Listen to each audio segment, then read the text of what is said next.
watching the Money Show on ET now. Well, it's time for our Meet Your Fund Manager segment. For all of you who've been looking in your portfolios and are not exactly happy with what mid and small cap funds have been doing, well, guess what? The last couple of sessions, we've been seeing a lot of activity over there. But what's even more interesting is that the fact that mid and small caps are not doing well is not necessarily a rule. This is one fund that has really broken that norm as such, because the PGIM India Midcap Opportunities Fund has delivered 70% returns in the last 1 year. That's even beating the Nifty 50, some of the companies as well in the Nifty 50. So we decided to bring on board the fund manager, Aniruddha Naha, Senior Fund Manager of Equity with PGIM India Mutual Fund. Aniruddha, thank you so much for joining us today on ET Now, and kudos to you, your team, for delivering a 70% return, which, like I mentioned, has managed to outperform many of the other large cap and blue chip companies and funds as well out there. So, Aniruddha, I think to start off with, your unit holders are very pleased, but prospective unit holders, viewers who are watching, are keen on knowing what has been your investment strategy or the secret sauce, if I may say, contributing to this. Thank you very much for giving us an opportunity. Frankly, the investment strategy has been very straightforward. Just invest into good businesses with strong earnings visibility at a reasonable price. And we clearly like businesses which generate strong operating cash flows. So the focus has been on good cash flows and clean balance sheets. Once that is taken care of, what it basically does is eliminates the chances of the mortalities going up in businesses, and takes care of a lot of risk that can emanate from businesses. We also have looked for businesses where the cash flows have been strong. Business growth is balance sheets are clean, but the businesses are going through the bottom of a cycle because it's cyclical in nature. So we do look for turnaround businesses, and we take a 3-year view with a time frame of 3 years. These stocks turn out to be very strong performers. So clear focus on good, strong cash flows, clean balance sheets, and strong earnings growth coming through from the business over the next 3 years. That is all that we focused on. While building a portfolio, we focus on building it around 40-45 stocks. And the idea is to pick up the best 40-45 stocks in terms of strong earnings and clean balance sheets. That is the construct of the portfolio. And given the fact that there are just about 40-45 stocks, each of the stock gets a due weightage in the portfolio, which has helped in generating returns.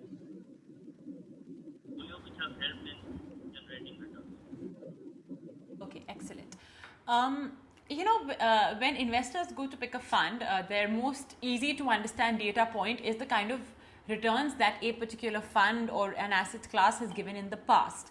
Now, we always say that, past performance is no guarantee for future returns, Aniruddha. So I would just like you to comment on that as well for all prospective unit holders. That's very true, actually. It's very difficult to predict future returns based on what has happened in the past.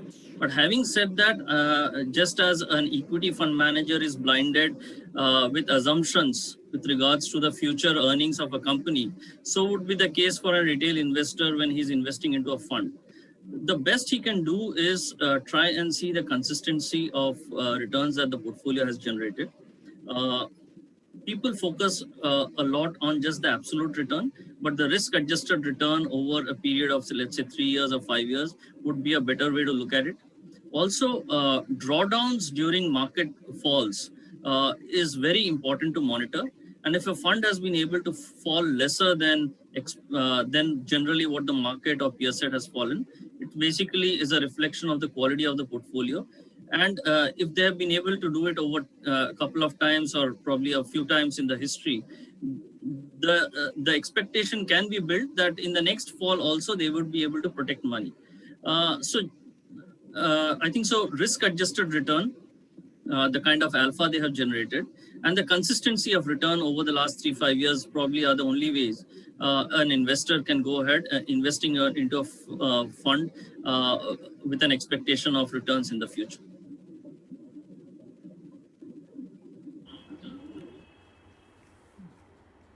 All right. Understood. Aniruddha, another point I wanted to ask you about, and the very first, thing you mentioned was that you always ensure that, you pick quality stocks for the portfolio. However, of course, there are always some of those bad apples that, tend to get picked. And we've seen it impact, of course, debt funds in a more harsher manner.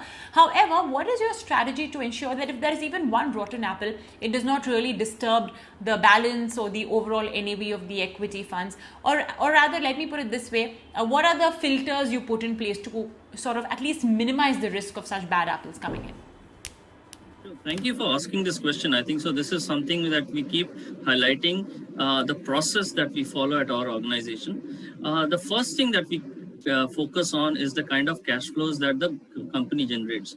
So it is easy to tinker around with the P&L, the profit and loss, or the balance sheet, but it's very difficult to tinker around with the cash flows. Our focus has been on strong operating cash flows, basically the cash flows generated from the operations of a business, and not just the year that we are tracking it. We go back into the history of a business, and in 70% of the time that a business has been running, we would want a positive operating cash flows to be there. Basically, what it shows is, let's say it's a 5-year period or a 10-year period. What we are trying to see is over business cycles, how has the cash flows generation been? And if the company has been able to generate strong operating cash flows, even at the bottom of a cycle, it speaks very highly about the strength of that business. The second thing that we do to try and avoid mistakes is the fact that we like to invest into cleaner balance sheets. It's not that we are completely averse to debt, but a net debt to equity of less than 2, or basically where the company is comfortable paying out the interest as well as managing the debt. We don't like companies where the debt levels are very high. These two factors put together have helped us eliminate a lot of risky businesses over the last 2 years, and we have seen quite a few in the last 2 years. Along with that, one more filter that we add on is the fact that the company must not have any major corporate governance issues in the last 3 years, in the history of its this thing. So these 3 filters have been the safety net for all the overall portfolio, not just my portfolios, but the portfolios at PGIM overall. Clean balance sheets, strong operating cash flows, and no major corporate governance issues. This takes care of a lot of mistakes that could happen if they went there actually.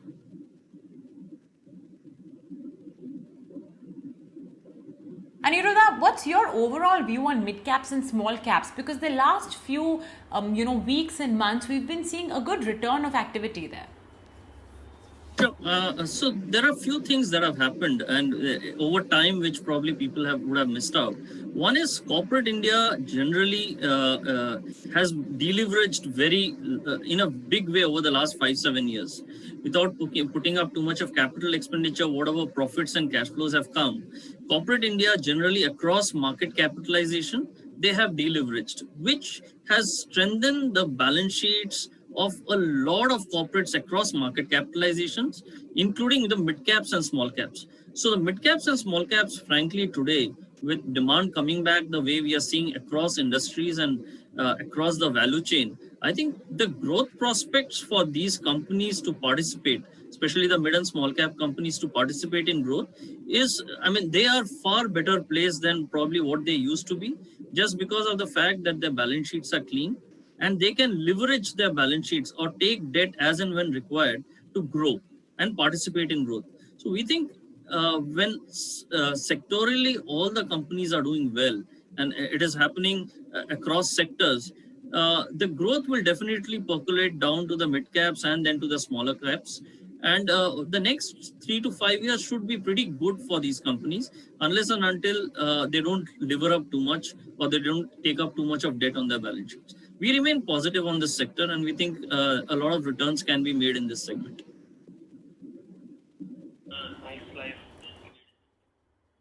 Great.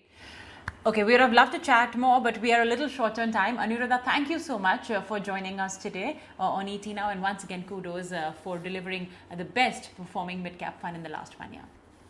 Thank you. Thank you for giving us. And on that note, we'll have to take a very short break, but when we return, it's our Spend with EMS segment. We'll be addressing how you can cut down your home loan EMI bill. Don't go anywhere.